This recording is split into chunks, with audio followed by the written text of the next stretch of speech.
క్రీస్తునందు ప్రియ సహోదరి సహోదరులారా, మన ప్రభువును రక్షకుడు అయినటువంటి యేసుక్రీస్తు వారి నామంలో శుభాభివందనాలు తెలియచేసుకుంటూ ఈ ఆదివారపు ఆరాధన కార్యక్రమాన్ని ప్రారంభించుకుందామండి. ఈరోజు ఆరాధనలో భాగంగా దేవుడు మనకు అనుగ్రహించినటువంటి వాక్య భాగము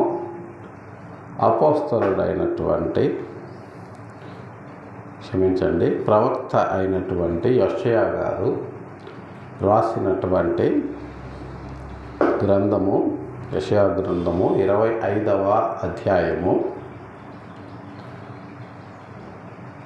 1 నుంచి 10 వచనాలు చదువుకుందాం. యెషయా గ్రంథము 25వ అధ్యాయము 1 నుంచి 10 వచనాలు. యెహోవా, నీవే నా దేవుడవు, నేను నిన్ను హెచ్చించెదను, నీ నామమును స్తుతించెదను. నీవు అద్భుతములు చేసితివి, సత్య స్వభావమును అనుసరించి నీవు పూర్వకాలమున చేసిన నీ ఆలోచనలను నెరవేర్చితివి. నీవు పట్టణము దిబ్బగాను, ప్రాకారము గల పట్టణమును పాడుగాను, అన్యుల నగరి పట్టణముగా మరలా ఉండకుండా నీవు చేసితివి. అది మరల ఎన్నడను కట్టబడకుండా చేసితివి. భీకరుల ఊపిరి గోడకు తగిలిన గానివలే ఉండగా నీవు బీదలకు శరణ్యముగా ఉంటివి. దరిద్రులకు కలిగిన శ్రమలో వారికి శరణ్యముగాను, గాలివాన తగలకుండా ఆశ్రయముగాను, వెట్ట తగలకుండా నీడగాను ఉంటివి. కాబట్టి బలిష్ఠులైన జనులు నిన్ను ఘనపరచెదరు, భీకర జనముల పట్టణములు నీకు భయపడుదురు. ఎండిన దేశములో ఎండిన వేడిమి అణిగిపోవునట్లుగా నీవు అన్నిలో ఘోషను అణిచివేసితివి. మేఘఛాయ వలన ఎండ అణిచివేయబడనట్లు బలాత్కారుల జయకీర్తన అణిచివేయబడును. ఈ పర్వతము మీద సైన్యములకు అధిపతియగు యెహోవా సమస్త జనముల నిమిత్తము క్రొవ్విన వాటితో విందు చేయును. మడ్డి మీదనున్న ద్రాక్ష రసముతో విందు చేయును. మూలుగ గల క్రొవ్విన వాటితో విందు చేయును. మడ్డి మీద నిర్మలమైన ద్రాక్షారసముతో విందు చేయును. సమస్త జనముల ముఖములను కప్పుచున్న ముసుకును, సమస్త జనముల మీద పరచబడిన తెరను ఈ పర్వతము మీద ఆయన తీసివేయును. మరెన్నడును ఉండకుండా మరణమును ఆయన మృంగి వేయును. ప్రభువైన యెహోవా ప్రతి వాని ముఖము మీది బాష్ప బిందువులను తుడిచివేయును. భూమి మీద నుండి తన జనుల నిందను తీసివేయును. ఈలాగున జరుగునని యెహోవా సెలవిచ్చి ఉన్నాడు. ఆ దినమున జనులు ఈలాగునందురు, ఇదిగో మనలను రక్షించునని మనము కనిపెట్టుకొనిన ఉన్న మన దేవుడు, మనము కనిపెట్టుకొనిన యెహోవా ఈయన రక్షణను బట్టి సంతోషించి ఉంచుదుము. చిన్న ప్రార్థన చేసుకుందామండి. ప్రేమ కలిగిన మా తండ్రి, పరిశుద్ధమైన మా ప్రభువా, గడిచిన పరిశుద్ధ దినం నుంచి నేటి పరిశుద్ధ దినం వరకు మా పనిబాటల్లో, ప్రయాణాల్లో మాకు తోడు నీడగా ఉంది. నేటి పరిశుద్ధ దినమున మీ పాద సన్నిధికి చేర్చి మిమ్మల్ని స్తుతించి, ఆరాధించి, గణపరిచి లోతైన మీ పరలోక రాజ్య మర్మాలను మేము ధ్యానించడానికి మీరు మాకు అనుగ్రహించినటువంటి సమయాన్ని బట్టి మీ పాదాలకు వందనాలు చెల్లించుకొనుచున్నాం. ఉదయకాల సమయంలో నా ప్రభువా, మీ వాక్యమును ధ్యానించిన ఇండగా మాకు సహాయం చేయండి. మీ ఆత్మను మాకు అనుగ్రహించి మమ్మల్ని ముందుకు నడిపించమని మీ ప్రియకుమారుడు, మా రక్షకుడు అయినటువంటి యేసయ్య దివ్యనామములో బ్రతిమిలాడి ప్రార్థించి అడిగి వేడుకొనుచున్నాము తండ్రి, ఆమేన్. క్రీస్తునందు ప్రియ సహోదరి సహోదరులారా, గత కొన్ని దినాలుగా మనము అనేక రకాలైనటువంటి బైబిల్ పరిశుద్ధ గ్రంథానికి వ్యతిరేకమైన వ్యాఖ్యలను మనము చూస్తూ ఉన్నాము. బైబిలు ఒక బూతు పుస్తకమని, బైబిల్లో మంచి విషయాలు ఏమీ లేవని, బైబిలు ఒక నల్లట్ట పుస్తకమని, యేసుక్రీస్తు ఒక తాగుబోతని, తాగుబోతులను గురించిన వివరణను బైబిల్లో ఎన్నోసార్లు రాశారు అని, ఇలా అనేక రకాలైనటువంటి బైబిల్ వ్యతిరేక వ్యాఖ్యలను ఈనాడు సోషల్ మీడియా వేదికగా మనము ఎంతోమంది మాట్లాడడము చూస్తున్నాము. అయితే ఒకటి గమనించాల్సింది ఏంటంటే, వీళ్ళు పదే పదే చెప్తున్నటువంటి అంశము ఒక తప్పుడు అభిప్రాయాల్ని ప్రజల్లోకి తీసుకెళ్తూ వాళ్ళు చేస్తున్నటువంటి ఒక తప్పుడు ప్రాపకాండ.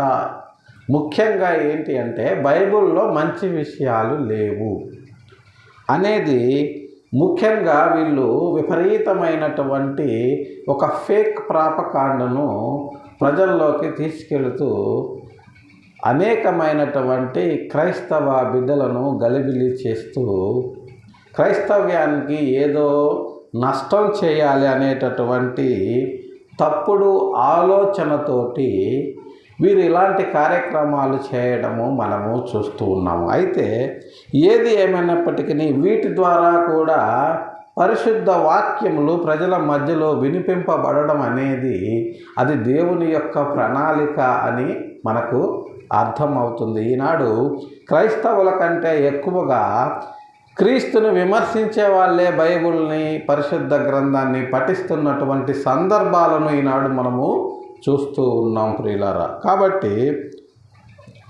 అసలు యేసుక్రీస్తు వారి యొక్క పుట్టుకను బట్టి ఆయన భుజముల మీద రాజ్యభారం ఉండును అని ప్రవక్తలు ప్రవచించినటువంటి అంశాలను బట్టి, ముఖ్యంగా ప్రవక్తల్లో పెద్ద ప్రవక్తగా పేరుగాంచినటువంటి యెషయా గారు యేసుక్రీస్తు వారి యొక్క రాజ్యము ఎలా ఉంటుంది, ఆయన రాజ్యాన్ని ఎలా సుభిక్షంగా పరిపాలించబోతున్నాడు అన్న విషయాలను పరిశుద్ధ గ్రంథంలో ఆయన ప్రవచనాత్మకంగా తెలియజేశారు.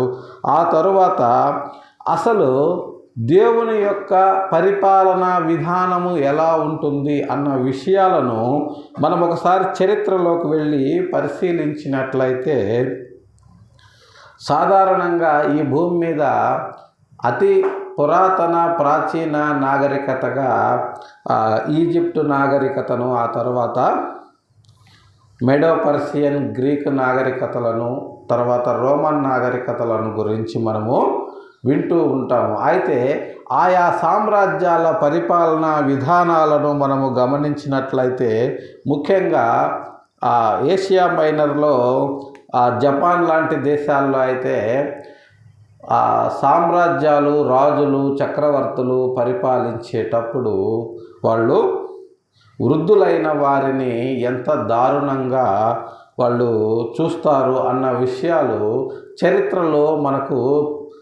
మనం ఒప్పుకున్నా ఒప్పుకోకపోయినా ఒక భయంకరమైన నిజాలు చరిత్రలో మనము చూడటము జరుగుతుంది. ఈనాడు ఏ దేశంలో అయినా సరే మనము ఇంత నాగరికంగా, ఇంత సుభిక్షంగా, ఇంత ప్రశాంతంగా బ్రతకగలుగుతున్నాము. ఆ విధంగా ప్రభుత్వాలు ప్రజల పట్ల కనీసమైనటువంటి అవసరాలను తీర్చే దిశగా ఈనాడు ముందుకు కదిలి వెళుతున్నాయి అంటే దానికి ప్రధానమైన మూల కారణము పరిశుద్ధ గ్రంథము అని మనము ఘంటాపదంగా చెప్పవచ్చు. ఎందుకంటే దాని మూలాలు, దానికి సంబంధించిన ఆధారాలు పరిశుద్ధ గ్రంథంలో స్పష్టంగా ఉన్నవి. అదే విషయాన్ని ప్రవక్త అయిన యెషయా గారు తెలియజేస్తున్నారు. యెహోవా నీవే నా దేవుడవు, నేను నిన్ను హెచ్చించెదను, నీ నామమును స్తుతించెదను. నీవు అద్భుతాలు చేశావు, సత్య స్వభావమును అనుసరించి నీవు పూర్వకాలమున చేసిన నీ ఆలోచనలను నెరవేర్చావు. అయ్యా, నువ్వే నా దేవుడవు, నువ్వు ఎన్నో అద్భుతాలు చేశావు, పూర్వకాలము నుంచి నువ్వు చేసినటువంటి ఆలోచనను నువ్వు ఏం చేశావు అంటే నెరవేర్చుతున్నావు. ఆయన అద్భుతాలు చేశాడు, సూచక క్రియలు చేశాడు. అద్భుతాలు ఏం చేశాడు అనేది ఈజిప్టు నుంచి ఇశ్రాయేలీయులను కనాను దేశానికి నడిపించేటటువంటి అద్భుతాలు మనకు విదితమే. కానీ ఈనాడు అనేక మంది మేధావులు తర్వాత దేవుడు లేడని వాదించేటటువంటి హేతువాదులు, ఎథిస్టులు అసలు ఈజిప్టు నుంచి ఎక్సోడస్ అంటే నిర్గమము అనేది జరగనే లేదు, ఒకవేళ జరిగితే దానికి చారిత్రక ఆధారాలు ఎక్కడా కూడా ఈజిప్ట్లో లేవు అని వాళ్ళు వాదించటం మనం చూస్తూ ఉన్నాము. అయితే దానికి సంబంధించినటువంటి ఆధారాలు ఈజిప్టులో ఎందుకుంటాయి? ఈజిప్టులో ఉన్నటువంటి ఆధారాలన్నీ కూడా సత్యదేవునికి సంబంధించిన ఆధారాలన్నీ కూడా ఆయన సత్యదేవుడు అని నమ్మేటటువంటి ప్రజలు తీసుకువెళ్ళి వాళ్ళ మ్యూజియంస్లో పెట్టుకున్నారు. అలాగుననే ఫరోకు సంబంధించిన శిలాఫలకాలు మాత్రము ఇప్పటికీ కూడా ఈజిప్షియన్ యాన్షెంట్ మ్యూజియంలో ఉన్నవి. ఆ తరువాత ఇశ్రాయేలీలకు సంబంధించినటువంటి అనేకమైన చారిత్రక పురావస్తు ఆధారాలన్నీ కూడా బెర్లిన్లో, తర్వాత ఇంగ్లాండ్లో ఉన్న కొన్ని మ్యూజియంస్లో భద్రపరచబడినవి. ఇవేవీ తెలియకుండా కేవలము దేవుణ్ణి వ్యతిరేకించాలన్న ఉద్దేశంతో మాట్లాడడము అనేది వారి యొక్క ఆత్మన్యూనతా భావానికి సూచనగా మనము చెప్పుకోవచ్చు. ఆ తరువాత ఆయన ఏం చేస్తున్నాడు అంటే, భీకరుల ఊపిరి గోడకు తగిలిన గాలివాని వలె ఉండగా నీవు బీదలకు శరణ్యముగా ఉన్నావు. అనేక రాజులు, అనేక రాజ్యాలు వచ్చాయి పోయాయి, కానీ ఏ రాజు కూడా దేశంలో ఉన్న ప్రజలందరికీ సమన్యాయం చేసిన సందర్భాలు ఏ చరిత్రలో లేవు. కానీ రాజులు గుర్తించనటువంటి, రాజ్యం అంటే ఏంటో తెలియనటువంటి ఒక రాజ్యము భూమి మీద ఉంది. ఆ రాజ్యమే దేవుని రాజ్యము. ఆ రాజ్యానికి చక్రవర్తి మనము నమ్మినటువంటి రక్షకుడైనటువంటి యేసుక్రీస్తు వారు. ఆయన ద్వారానే ఈనాడు ప్రజాస్వామ్యంలో ప్రజలు ప్రభుత్వాలను ఎన్నుకోవడము జరుగుతుంది. ఆ విషయాన్ని గతంలో ఎన్నోసార్లు మనం మాట్లాడుకున్నాం. ఈనాడు ప్రజాస్వామ్యము ఈ విధంగా ప్రపంచ దేశాల్లో పరిడవిల్లుతుంది అంటే దానికి కారణము యేసుక్రీస్తు వారే అని. యేసుక్రీస్తు వారు పుట్టుకతోనే ప్రపంచ సామ్రాజ్యాల పతనము ప్రారంభమైనట్లుగా మనము చెప్పుకోవటం జరిగింది.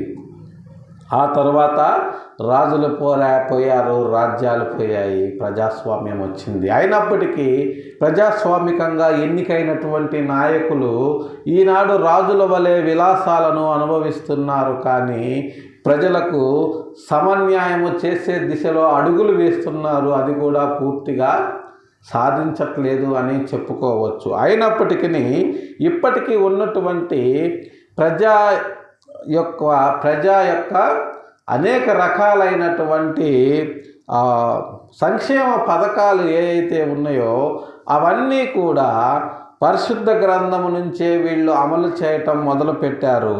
వీటికి పునాది పరిశుద్ధ గ్రంథంలోనే ఉన్నది అన్న విషయము మనకు గ్రంథం స్పష్టంగా తెలియజేస్తుంది, మనకు బైబిల్ తెలిసిన నాడు. అదే విషయాన్ని పరిశుద్ధ గ్రంథము తెలియచేస్తుంది. ప్రియులారా, దరిద్రులకు కలిగిన శ్రమలో వారికి ఆయన శరణ్యముగా ఉంటాడు. మేఘఛాయ వలన ఎండ అణచిపోవునట్లు బలాత్కారుల జయకీర్తన అణిచివేయబడును. ఈనాడు అనేక మంది అప్పుడు రాజుల కాలాల్లో అనేక రకాల పదవుల్లో ఉన్నవాళ్ళు విపరీతమైనటువంటి సుంకాలను ప్రజల యొద్ద నుంచి బలవంతంగా వసూలు చేసి రాజుకు కట్టవలసిన దాంట్లో కొంత వీళ్ళు నొక్కేసి వాటితోటి వీళ్ళు విలాసవంతమైన జీవితాలు జీవించినట్లుగా చరిత్ర మనకు చెబుతుంది. కానీ ఏ చరిత్ర గుర్తించినటువంటి మన రక్షకుడైనటువంటి యేసుక్రీస్తు వారి రాజ్యం ఎలా ఉంది అంటే అది చాలా సుభిక్షంగా,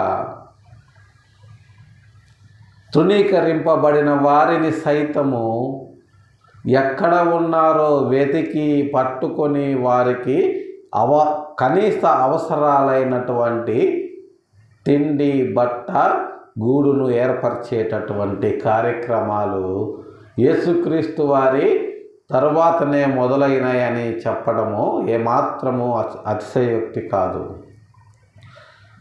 దానికి సంబంధించినటువంటి అనేకమైనటువంటి అంశాలు పరిశుద్ధ గ్రంథము తెలియజేస్తుంది. అందులో మొదటగా ఈనాడు ప్రభుత్వ ఉద్యోగాలు చేసి రిటైర్ అయ్యేటటువంటి ఒక సిస్టమ్ గురించి మనకు తెలుసు. అనేక మంది ప్రభుత్వ ఉద్యోగాలు చేసిన తర్వాత రిటైర్ అయిన తర్వాత వారి ఉద్యోగాల్లో వారి జీతాల్లో నుంచి పట్టుకుంటున్నటువంటి కొంత డబ్బు, పిఎఫ్ ప్రావిడెంట్ ఫండ్ అంటారు, దాంట్లో నుంచి కొంత డబ్బును జీతంలో నుంచి పట్టుకొని దానిని ఒక చోట చేర్చి రిటైర్ అయిన తర్వాత పెన్షన్గా దాంట్లో నుంచి డబ్బు ఇవ్వడం అనేది ఈనాడు ప్రభుత్వ వ్యవస్థలో ఉన్నటువంటి ఒక భాగము. అసలు ఈ వ్యవస్థ ఎప్పుడు మొదలైంది అనేది మనము చూస్తే ఆ వ్యవస్థకు మూలాలు పరిశుద్ధ గ్రంథంలో ఉన్నాయని ఈనాడు ఎంతమంది క్రైస్తవులకు తెలుసు? చూడండి ప్రియులారా, సంఖ్యాకాండము 8వ అధ్యాయము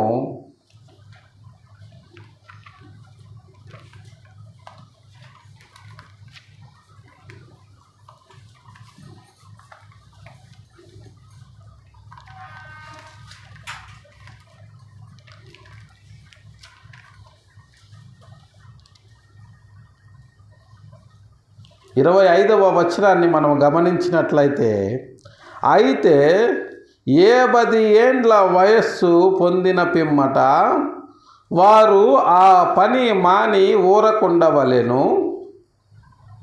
వారు కాపాడవలసిన వాటిని కాపాడుటకు ప్రత్యక్షపు గుడారములో తమ గోత్రపు వారితో కూడా పరిచర్య చేయవలెను గాని పని చేయవలదు. చూడండి, ఇది లేవీయులను ఉద్దేశించి చెప్పబడినటువంటి సందర్భము. ఆ సందర్భంలో ఏం చేస్తున్నారు వాళ్ళకి దేవుడు ఏం తెలియచేస్తున్నాడు అంటే 50 ఏండ్లు వయస్సు పొందిన పిమ్మట వారు ఇంకా ఆ పనిని మానివేయాలి. అంటే యవన దశ నుంచి 50 సంవత్సరాల వరకు వాళ్ళు పని చేశారు, కష్టపడ్డారు. వారి శక్తిని, వారి బలాన్ని, వారి తెలివితేటలను దేవుని యొక్క సేవకు ఖర్చు చేశారు.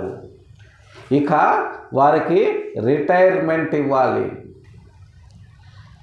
ఆ రిటైర్మెంటు అనేది ఎప్పుడు ప్రారంభమైంది అంటే దాదాపుగా క్రీస్తు పూర్వము 1500 సంవత్సరాల క్రితమే ప్రారంభమైంది.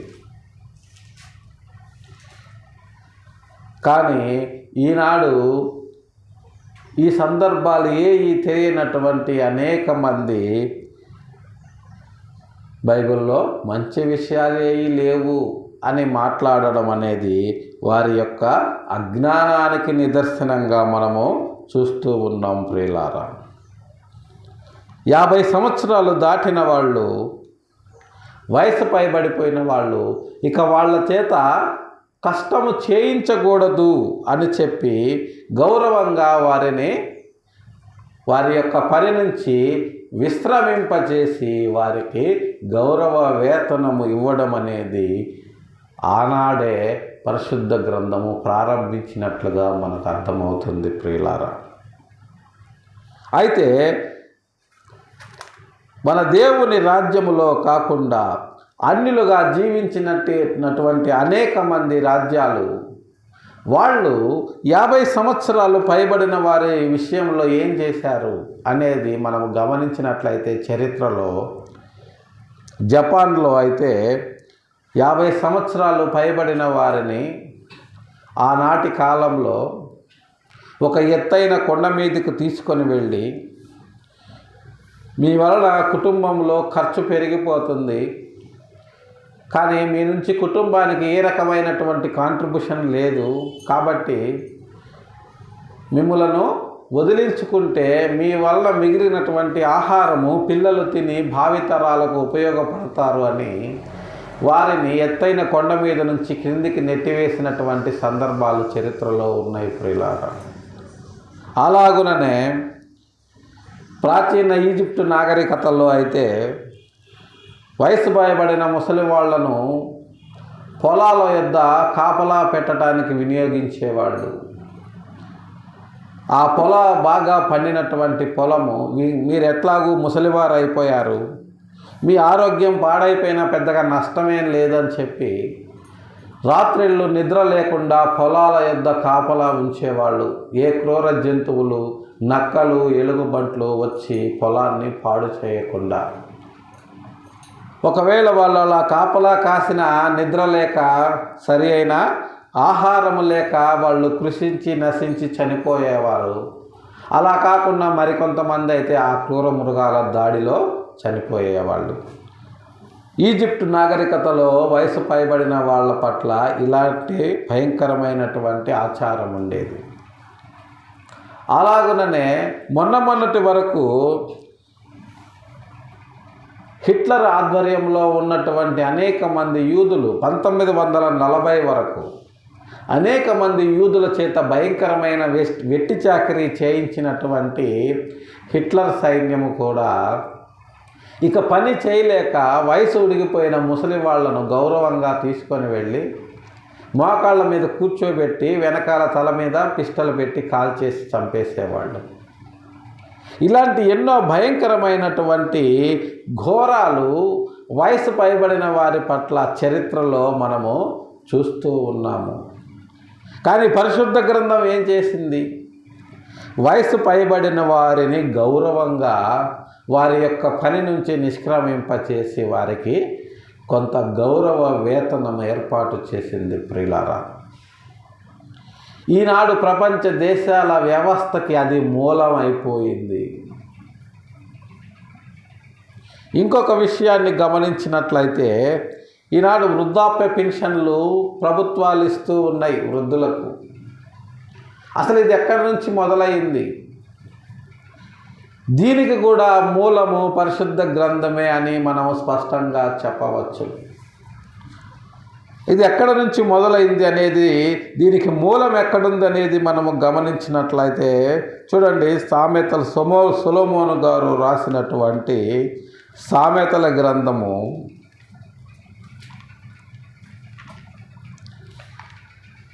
23వ అధ్యాయము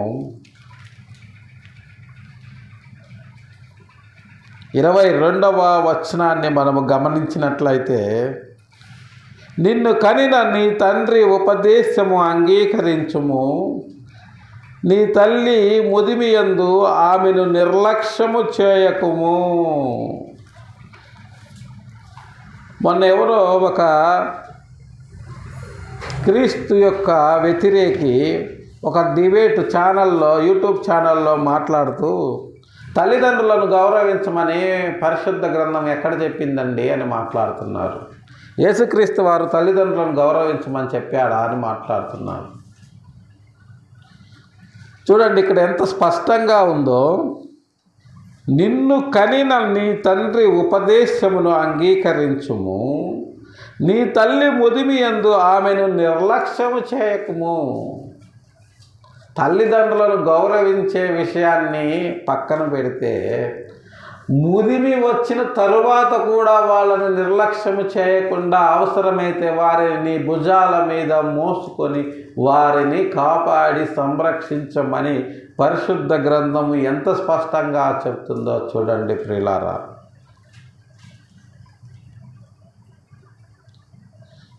నిన్ను కనిన నీ తండ్రి ఉపదేశాన్ని నువ్వు అంగీకరించు.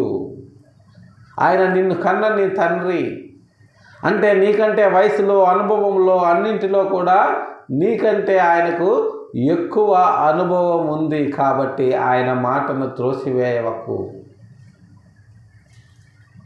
నీ తల్లి ముదిమియందు ఆమెను నిర్లక్ష్యం చేయొద్దు. ఈనాడు ఎంతమంది తల్లులను వృద్ధాశ్రమాల్లో పడవేస్తున్నారో మనకు ప్రత్యేకంగా చెప్పనవసరం లేదు. కానీ పరిశుద్ధ గ్రంథం ఎరిగిన వారెవరో కూడా తమను కన్న తల్లిదండ్రులని వృద్ధాశ్రమంలో పడవేసినటువంటి దాఖలాలు ఎక్కడా లేవు ప్రియులారా. ఆమె ముదిమియందు ఆమెను నిర్లక్ష్యం చేయవాకండి అయ్యా. ఎందుకంటే ఆమె మీకు జన్మనిచ్చిన తల్లి. ఇంతకంటే మోరల్ వాల్యూస్, ఇంతకు మించిన నైతిక విలువలు ఏ గ్రంథము తెలియజేసిందో చెప్పాలి. పరిశుద్ధ గ్రంథాన్ని వ్యతిరేకించేవాళ్ళు. వృద్ధులకు పెన్షన్ ఇవ్వాలి అనేటటువంటి విధానము కూడా పరిశుద్ధ గ్రంథమే మొదలుపెట్టింది. దాని మూలాలు కూడా పరిశుద్ధ గ్రంథములోనే ఉన్నాయన్న విషయము ఇప్పుడు మనము స్పష్టంగా చూద్దాం. చూడండి, అపోస్తలుడైన పౌలు తిమోతీలకు రాసినటువంటి మొదటి పత్రిక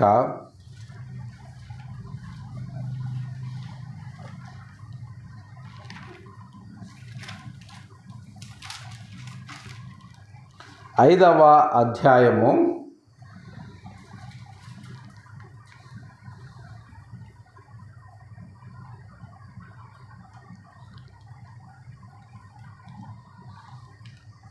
9 నుంచి 11 వచనాలను మనం గమనించినట్లయితే, 60 ఏండ్ల కంటే తక్కువ వయస్సు లేక ఒక్క పురుషునికే భార్య అయి సత్క్రియలకు పేరు పొందిన విధవరాలు పిల్లలను పెంచి పరదేశులకు ఆతిథ్యం ఇచ్చి పరిశుద్ధుల పాదములు కడిగి శ్రమపడిన వారికి సహాయము చేసి ప్రతి సత్కార్యము చేయ బూనుకొనినదైతే ఆమెను విధవరాండ్ర లెక్కలో చేర్చవచ్చు. యవనస్తులైన విధవరాండ్రను లెక్కలో చేర్చవద్దు. వారు క్రీస్తుకు విరోధముగా నిరంకుశులైనప్పుడు తమ మొదటి విశ్వాసమును వదులుకొనిదను తీర్పు పొందిన వారై పెండ్లాడగోరుదురు. 60 సంవత్సరములు 60 ఏళ్ళ కంటే తక్కువ వయస్సు లేక 60 ఏండ్ల కంటే తక్కువ వయస్సు లేకుండా ఒక పురుషునికి భార్య సత్క్రియలందు పేరు పొందిన వాళ్ళకి ఏ రకమైనటువంటి ఆదరణ ఉండదు. ఎందుకంటే వారిని పోషించవలసినటువంటి వారి భర్త ఉండడు. కాబట్టి వారి విషయమై ఏం చేయాలి? వారికి ఏ రకమైనటువంటి ఆదాయ మార్గము, ఇన్కమ్ సోర్స్ లేదు. మరి అలాంటప్పుడు వారిని ఎవరు ఆదరించాలి? వారి కనీస అవసరాలు ఎవరు తీర్చాలి అని ఆనాడు దాదాపుగా 1800 సంవత్సరంలోనే సంఘం ఆలోచించింది. సంఘం ఆలోచించి వితంతువులకు పెన్షన్ పథకాన్ని ఆనాడు జర్మనీలో ఉన్నటువంటి ఫస్ట్ విల్సన్ చర్చ్ అనేది ప్రారంభించింది. ప్రియులారా,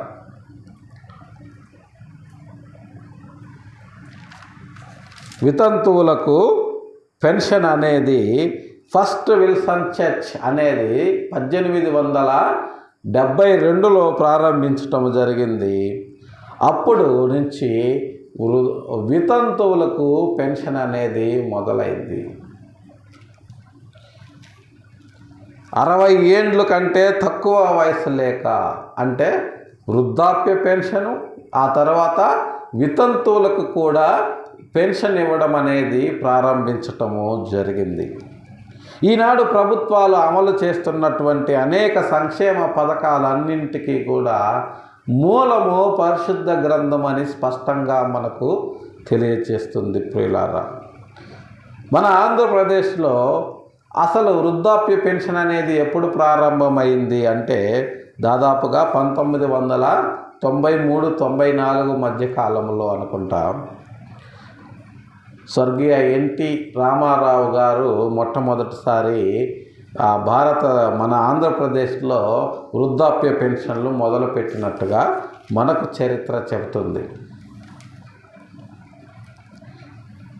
ఎన్టీ రామారావు గారు మొట్టమొదటిసారి వృద్ధాప్య పెన్షన్లు మొదలుపెట్టినప్పుడు 35 రూపాయలతో ఆయన మొదలుపెట్టారు. దానికి ప్రేరణ ఎవరు అంటే ఇందిరాగాంధీ గారు. అప్పుడు ఇందిరాగాంధీ గారు జాతీయ స్థాయిలో రోటీ కపడా మకాన్ అనేటటువంటి కార్యక్రమంలో భాగంగా దేశంలో ఉన్న ప్రతి ఒక్కరికి కనీస అవసరాలైనటువంటి తిండి, గుడ్డ, నీడ కల్పించాలన్నటువంటి ఉద్దేశంతోటి జాతీయ స్థాయిలో ఇందిరాగాంధీ గారు ఈ పథకాన్ని ప్రారంభించారు 35 రూపాయలతోటి. దాన్ని స్ఫూర్తిగా తీసుకొని ఎన్టీ రామారావు గారు ఆంధ్రప్రదేశ్లో వృద్ధులకు, వితంతువులకు పెన్షన్ పథకాన్ని ఆయన మొదలుపెట్టారు. 35 రూపాయలతో మొదలైనటువంటి ఈ పెన్షను దాదాపుగా ఈనాడు 4,000 ఇస్తున్నట్లుగా మనము చూస్తున్నాము. అలాగనే వికలాంగులకు. ఇలా వీటన్నింటికీ కూడా మూలం ఏంటి అంటే పరిశుద్ధ గ్రంథము.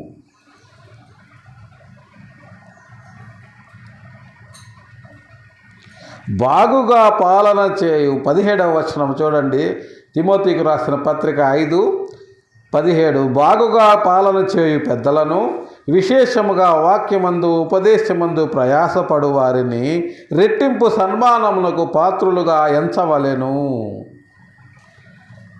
నూర్చెడి ఎద్దు మూతికి చిక్కము వేయవద్దు అని లేఖనము చెప్తుంది.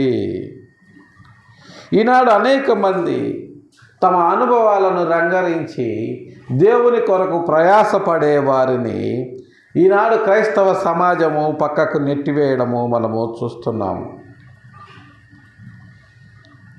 విశేషముగా వాక్యమందు ఉపదేశమందు ప్రయాసపడు వారిని, వాక్యము కొరకు ప్రయాసపడేవారిని, వాక్యము కావాలని ప్రయాసపడేవారిని, వాక్యము ఉన్నది ఉన్నట్టుగా ప్రకటించాలని ప్రయాసపడేవారిని ఈనాడు క్రైస్తవ సమాజము కోరుకోవట్లేదు. వారు దురద చెవులు కలవారై వారికి అనుకూలమైన బోధకులను మాత్రమే వాళ్ళు పోషిస్తూ ఉన్నారు. వారికి అనుకూలమైన బోధకులను మాత్రమే వాళ్ళు సంఘాల్లో వక్తలుగా నియమించుకుంటున్నారు. వాక్య ప్రకారం ఈనాడు ఉన్నది ఉన్నట్లుగా ప్రకటించే వారికి క్రైస్తవ సమాజంలో ఆదరణ కరువైపోయింది. ఈనాడు అద్భుతాలు, సూచక క్రియలు, స్వస్థతల పేరుతో ప్రజల మధ్య గారడీ చేస్తున్నటువంటి అనేక మంది దొంగ అపోస్తలులే విపరీతంగా పెరిగిపోయారు. అంటే సత్య విషయమైన ప్రేమలో ఈనాడు క్రైస్తవ్యము లేదు. ఆ ప్రేమ నుంచి పక్కకు తొలగిపోయినట్లుగా మనకు స్పష్టంగా అర్థమవుతుంది ప్రియులారా. ఈనాడు పెద్ద పెద్ద వేదికలను నిర్మించి వాటి మీద 4-5 పెద్ద పెద్ద కెమెరాలను పెట్టి యూట్యూబ్లో లైవ్లు ఇస్తున్నారు. ఏ లైవ్ చూసినా సరే ఉన్నది ఒకటి, చెప్పేది మరొకటి. ఆ తర్వాత అద్భుతాలు, స్వస్థతలు, వాటికి సంబంధించిన సాక్ష్యాలు, వాటిని సమర్థించే బోధకులే ఈనాడు ఎక్కువైపోయారు. ఆ సాక్ష్యాలు కరెక్ట్ కాదండి, అది వాక్యానుసారము కాదు, మనుషుల సాక్ష్యాలు అవసరం లేదు. పరిశుద్ధ గ్రంథములో అపోస్తలులు, ప్రవక్తలు ఇచ్చిన సాక్ష్యాలు చాలు. ఇది వాక్య వ్యతిరేకము అని ప్రకటిస్తుంటే అలాంటి వారిని మీరు మతోన్మాదుల తరపున మాట్లాడుతున్నారు అని అటు వారిని నెట్టివేసే పరిస్థితి నాడు దాపురించింది క్రైస్తవ్యానికి ప్రియులారా. బైబిల్లో మంచి విషయాలు లేవా అంటే మనము లెక్క పెట్టలేనన్ని మంచి విషయాలు పరిశుద్ధ గ్రంథంలో ఉన్నాయి. చివరగా ప్రవక్త అయిన యెషయా గారు క్రీస్తు రాజ్యమును గురించి చివరగా ఏం తెలియజేశారు అని మన పాఠంలోకి వెళితే, మడ్డి మీదున్న ద్రాక్ష రసముతో ఆయన విందు చేస్తాడు, మూలుగగల క్రొవ్విన వాటితో ఆయన విందు చేస్తాడు. ఆయన రాజ్యంలో ఉన్న మనము ఈనాడు ఎన్నో బాధలు శ్రమలకు ఓర్చినప్పటికీ ఎక్కడా కూడా మనకు తక్కువ కాకుండా మడ్డి మీద ఉన్న ద్రాక్షారసము అంటే బాగా ఫిల్టర్ అయినటువంటి ద్రాక్షారసముతో ఆయన మనకు విందు చేస్తారు. ఆనాడు మధ్యాసియాలో జరుగుతున్నటువంటి అనేక విందు కార్యక్రమాల్లో ద్రాక్షారసం అనేది లేకుండా విందే జరగదు. ద్రాక్షారసము అంటే ఈనాడు భారతదేశంలో అనుకుంటున్నటువంటి వైన్, బ్రాందీ, విస్కీ, రమ్ము కాదయ్యా. ద్రాక్షారసం అంటే ఒరిజినల్ ద్రాక్షాలను తొట్టిలో గానుగలో వేసి తీసినటువంటి రసము. అది భోజనము చేసిన తర్వాత తీసుకుంటే అనేక రకాలైనటువంటి గ్యాస్ట్రిక్ అల్సర్స్ నుంచి, ఉదర సంబంధిత వ్యాధుల నుంచి పరిపూర్ణంగా రక్షణ కల్పించేటటువంటి దివ్య ఔషధము ద్రాక్షారసము.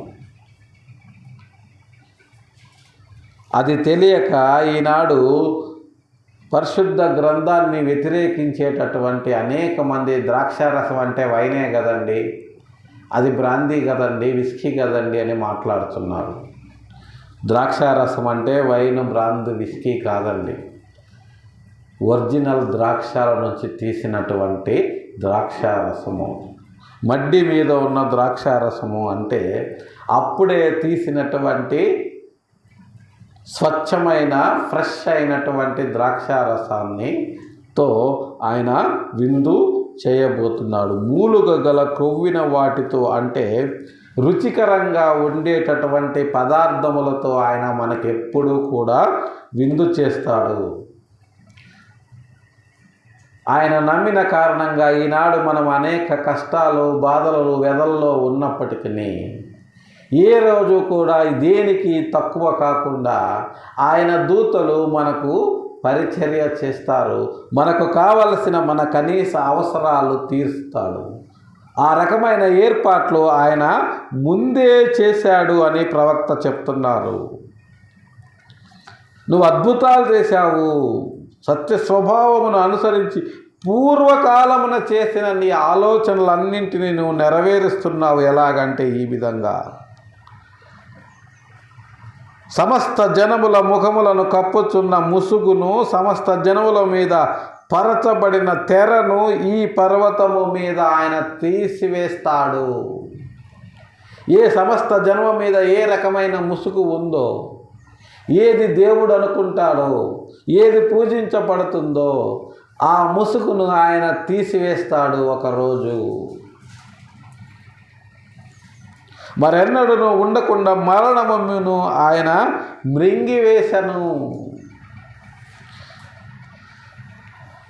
మరెన్నడూ ఉండకుండా మరణాన్ని ఆయన మింగివేస్తాడు అని యెషయా గారు చెప్తున్నాడు. చెప్పిన విధంగానే 625 సంవత్సరాల తర్వాత మరణాన్ని మింగివేసి మృత్యుంజయుడుగా ఆయన తిరిగి లేచాడు. ప్రియులారా, ప్రభువైన యెహోవా ప్రతి వాని ముఖము మీది బాష్ప బిందువులను తుడిచివేయును. ఈనాడు తిండి లేక ఏడ్చేటటువంటి వారు చాలా తక్కువ మంది ఉన్నారు. కానీ ఆ రోజున రాజులు రాచరికపు వ్యవస్థలో తిండి లేక ఆకలితో అలమటిస్తూ చచ్చిపోయే జనాలు 80% అయితే తిన్నది అరగక అజీర్తితో చచ్చిపోయే వాళ్ళు 20% ఉండేవాళ్ళు. ఆనాడు దారి దోపిడీలు, దొంగతనాలు, బందిపోట్లు వీళ్ళందరూ ఎందుకు ఉండేవాళ్ళు ఆ రాజ్యాల్లో అంటే ఇదే పరిస్థితి. అందరికీ ఎక్కడా కూడా సమన్యాయం జరగదు. దేశంలో ఉన్నటువంటి ప్రతి ఒక్కరికి కూడా కనీస అవసరాలు కూడా తీర్చలేని పరిస్థితిలో ఆనాటి చక్రవర్తులు ఉన్నారు. కానీ క్రీస్తు రాజ్యములో ఆ పరిస్థితి ఉండదు.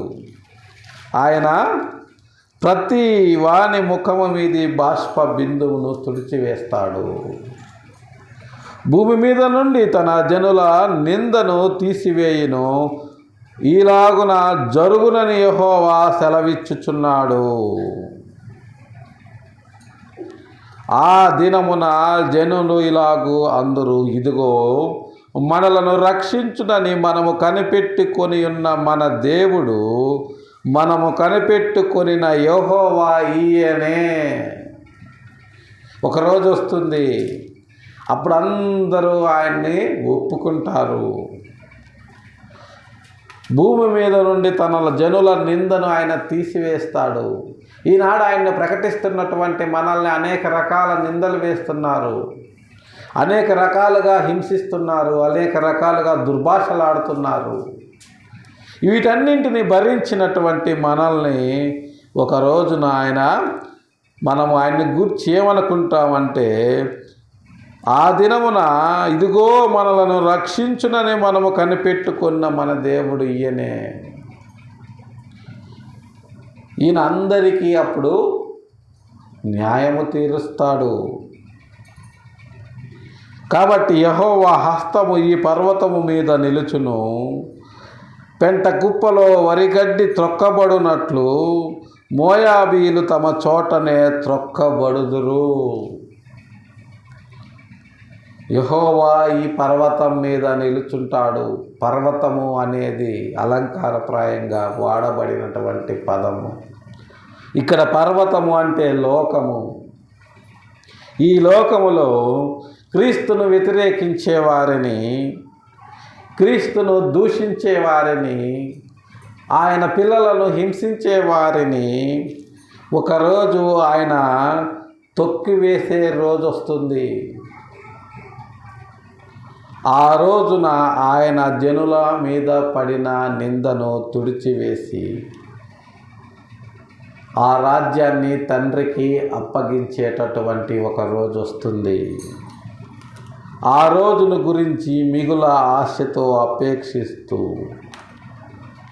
సంపూర్ణమైన భక్తి కలిగి ఆయన కొరకు ఎదురు చూచువారమై ఉన్నాము అని పేతురు గారు చెప్తారు. ప్రియులారా, చూడండి,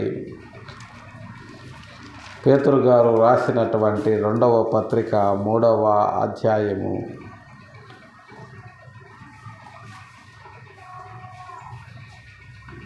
12వ వచనములో, ఇవన్నీ ఇట్లు లయమైపోనవి గనుక ఆకాశములు రవులుకొని లయమైపోవునట్టు, పంచభూతములు మహావేంద్రముతో కరిగిపోవునట్టు, దేవుని దినపు రాకడ కొరకు కనిపెట్టుచు దానిని ఆశతో అపేక్షించుచు మీరు పరిశుద్ధమైన ప్రవర్తనతోనూ భక్తితోనూ ఎంతో జాగ్రత్త గలవారై ఉండవలేను.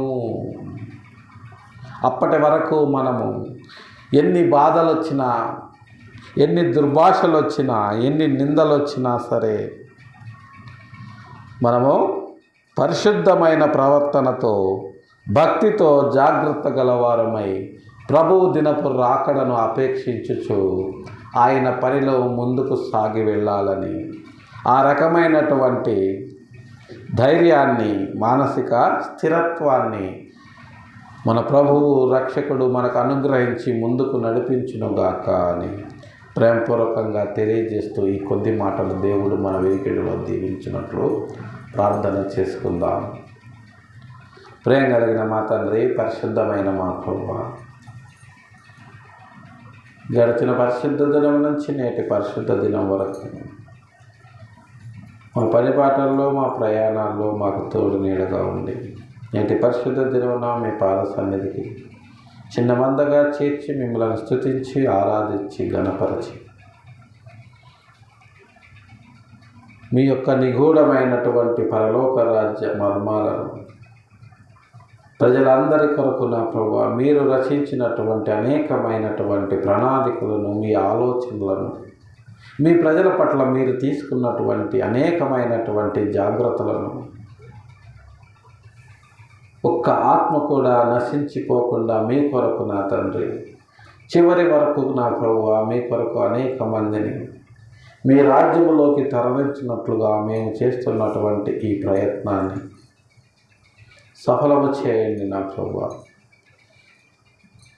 మీ ప్రజల నిందను తీసివేయువాడు, త్వరలో రాబోతున్నాడు అని ప్రవక్త అయిన యెషయా గారు తెలియజేసిన విధముగా మేము ఈ లోకములో నా తండ్రి మీ పని నిమిత్తమై నా ప్రభువా ఎన్ని నిందలు పడినప్పటికీ, ఎన్ని బాధలు పడినప్పటికీ, ఎన్ని దుర్భాషలు నా ప్రభువా అనుభవించినప్పటికీ, అవసరమైతే మేము కొరడాలతో కొట్టబడినప్పటికీ, మీ అందరి విశ్వాసమును నా ప్రభువా, మీ రాకడ పట్ల నిరీక్షణను మేము కోల్పోకుండా మా జీవితకాల పర్యంతము నా ప్రభువా మీ కొరకై జీవించులాగున, అవసరమైతే మా ప్రాణాలు సైతము నా ప్రభువా మీ కొరకు అర్పించులాగున మా భవిష్యత్తులను తీర్చిదిద్దమని మీ పాద సన్నిధిలో వేడుకొనుచున్నాం. అలాగే నా తండ్రి మధ్యాహ్నకాల సమయంలో నా ప్రభువా చేరి వచ్చిన బిడ్డలందరినీ మీ రెక్కల చాటున భద్రపరిచి కాపాడండి నా ప్రభువా. వారి వారి అవసరతుల అక్కర్లు తీర్చిన తండ్రి మీరు ఘనత, మహిమ, ప్రభావాలు పొందగలరు. ఈ మధ్యాహ్నకాల సమయంలో నా ప్రభువా నా బంధువులు, నా స్నేహితులు అందరి అవసరతుల అక్కర్ల కొరకు మీ పాద సన్నిధిలో విజ్ఞాపన చేయుచున్నాం. సహాయం చేయండి.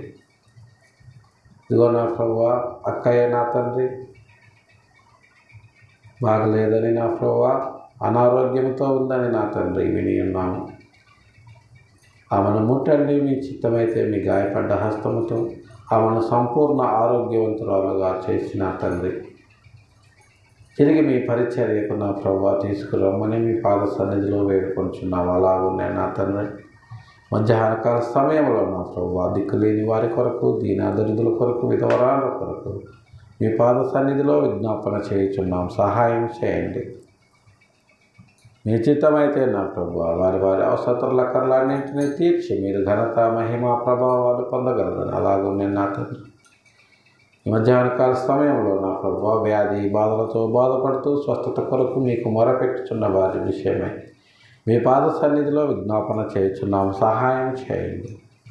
మీ చిత్తమైతే నా ప్రభువా మీ గాయపడ్డ హస్తముతో వారిని ముట్టి వారికి స్వస్థతను అనుగ్రహించగలరని అలాగే నా ప్రభువా మధ్యాహ్నకాల సమయంలో నా తండ్రి సార్వత్రిక సంఘంలో జరుగుతున్నటువంటి అనేకమైన ఆరాధనల విషయమై మీ పాద సన్నిధిలో విజ్ఞాపన చేయుచున్నాం. సహాయం చేయండి. మీ వాక్యం విరివిగా విత్తబడి అనేకుల హృదయాల్లో కార్యము జరిగించినట్లు సహాయము చేయగలరని అలాగే నా ప్రభువా గడిచిన 24 గంటల్లో గడవబోయే 4 గంటల్లో తెలిసో తెలియకో మీకు ఆయాసకరమైన మార్గం ఏదైనా మా జీవితాల్లో ఉన్న ఎడల దయతో మమ్మల్ని క్షమించి మన్నించగలరని మీ చిత్తమైతే మరి ఒక పరిశుద్ధ దినాన్ని మాకు అనుగ్రహించి మమ్మల్ని ముందుకు నడిపించమని మీ ప్రియ కుమారుడు మా రక్షకుడు అయినటువంటి యేసయ్య దివ్యనామంలో బ్రతిమిలాడి ప్రార్థించి అడిగి వేడుకొనుచున్నాము తండ్రి. ఆమేన్.